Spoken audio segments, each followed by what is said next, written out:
یہاں پر ایک بات آپ سمجھیں، جن حضرات نے پہلے میرے بیانات سنے ہیں ان کے علم میں تو ہوگا، اور جن نے نہیں سنے وہ اس بات کو اچھی طرح سمجھیں۔ رمضان المبارک میں ہم رمضان کی رات کو 20 رکعت تراویح پڑھتے ہیں۔ 20 رکعت تراویح نبی کریم صلی اللہ علیہ وسلم نے پڑھی ہے، خلفائے راشدین نے پڑھی ہے، صحابہ کرام نے پڑھی ہے، ائمہ فقہا ائمہ اربعہ نے، اور 1400 سال سے حرمین میں 20 رکعت تراویح چل رہی ہے۔ اور 20 رکعت تراویح پہ ذرا عقلی دلیل سمجھیں اور یہ حدیث ذہن میں رکھ لیں۔ اب بات اچھی طرح سمجھنا، ہم روزانہ جو فرض رکعت پڑھتے ہیں 5 نمازیں فرض ہیں، اور 5 نمازوں میں جو فرض ہمارے رکعت ہیں وہ 20 بنتی ہیں۔ نمبر 1 فجر کی 2 رکعت، ظہر کی 4 رکعت، عصر کی 4 رکعت، مغرب کی 3 رکعت، عشاء کے 4 فرض اور عشاء کے 3 وتر۔ کتنی ہو گئی؟ 20۔ گنتی کر لو۔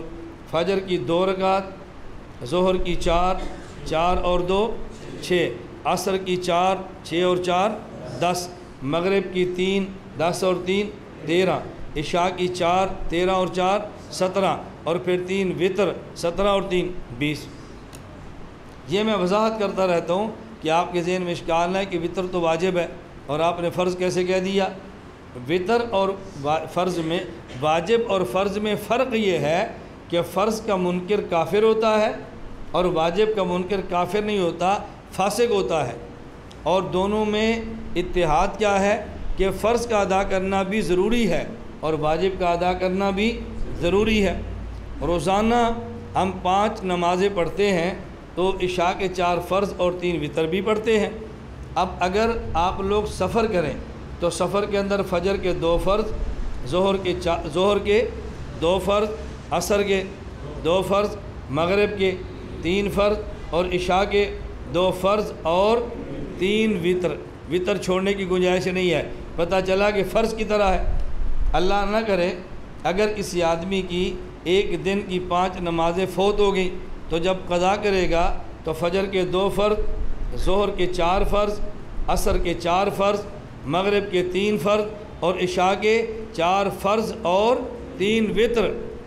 اگر کسی آدمی کے بزرگ تھے اور وہ نمازیں نہیں پڑھ سکے بہت ساری اور فوت ہو گئے، اور کوئی آدمی اپنے والد کی نمازوں کا فدیہ ادا کرنا چاہے تو ایک نماز کا فدیہ ایک صدقۃ الفطر کے برابر ہے، ایک صدقۃ الفطر کے برابر ہے۔ روزانہ جو آپ فدیے دیں گے وہ 5 نہیں دیں گے، وہ 6 دیں گے، ایک فجر کا، ایک ظہر کا، ایک عصر کا، ایک مغرب کا، ایک عشاء کے فرضوں کا اور عشاء کے وتروں کا الگ دیں گے۔ تو معلوم ہوا یہ عشاء کے وتر فرض کی طرح ہے۔ اب بتائیں جو روزانہ ہم رکعت فرض پڑھتے ہیں وہ کتنی بن گئی؟ 20 بن گئی، 20۔ نمبر 2 حدیث پاک میں ہے قیامت کے دن اللہ سب سے پہلے مسلمان کی نماز کا حساب کریں گے۔ اگر نماز ٹھیک تو کامیاب، اگر نماز ٹھیک نہیں ہے تو یہ بندہ ناکام ہوگا۔ اور سب سے پہلے فرائض، اگر مسلمان کے فرض میں کمی ہوئی اس کے نوافل دیکھیں گے، اور اگر نوافل مل گئے تو نوافل کے ذریعے فرض کی کمی کو پورا کر دیا جائے گا۔ نمبر 3 جو ابھی میں نے حدیث پاک تلاوت کی ہے، رمضان کا نفل غیر رمضان کے فرض کے برابر ہے۔ اب دیکھیں رمضان میں اضافی نفل کون سے ہیں؟ تہجد غیر رمضان میں بھی ہے اور رمضان میں بھی ہے۔ رمضان کے اضافی نوافل کون سے ہیں؟ اشراق رمضان میں بھی، غیر رمضان میں بھی، اوابین رمضان میں بھی، غیر رمضان میں بھی، چاشت رمضان میں بھی، غیر رمضان میں بھی، صلاۃ التسبیح رمضان میں بھی، غیر رمضان میں بھی، تہجد رمضان میں بھی اور غیر رمضان میں بھی۔ اضافی عبادت کون سی ہے؟ تراویح، جو غیر رمضان میں نہیں اور رمضان میں ہے۔ اب تراویح کتنی پڑھیں گے؟ فرضوں کی کمی پوری کرنے کے لیے یہ نوافل ادا کریں گے۔ یہ وہ نفل ہے جو پڑھنے میں نفل ہے اور اجر میں فرض کی طرح ہے، اس سے فرائض کی کمی جلدی پوری ہو جاتی ہے۔ تو جو روزانہ 20 رکعت فرض پڑھتے ہیں ان کو اس کی کمی پوری کرنے کے لیے رمضان میں اضافی نوافل وہ 20 چاہیے، اور جو روزانہ 8 فرض پڑھتے ہیں ان کو اضافی رمضان میں 8 نفل چاہیے۔ ہم چونکہ فرض رکعتیں 20 پڑھتے ہیں اس لیے رمضان میں اضافی نوافل جنہیں تراویح کہتے ہیں وہ بھی 20 ہی پڑھتے ہیں۔ تو رمضان میں اضافی کتنی چاہیے؟ 8 چاہیے 20 چاہیے؟ کیوں؟ کچھ دلیل یاد بھی کرا کرو. کیوں؟ اس لیے کہ ان سے فرضوں کی کمی پوری ہونی ہے، اور فرض رکھتے ہیں روزانہ 20 ہے، تو تراویح کتنی چاہیے؟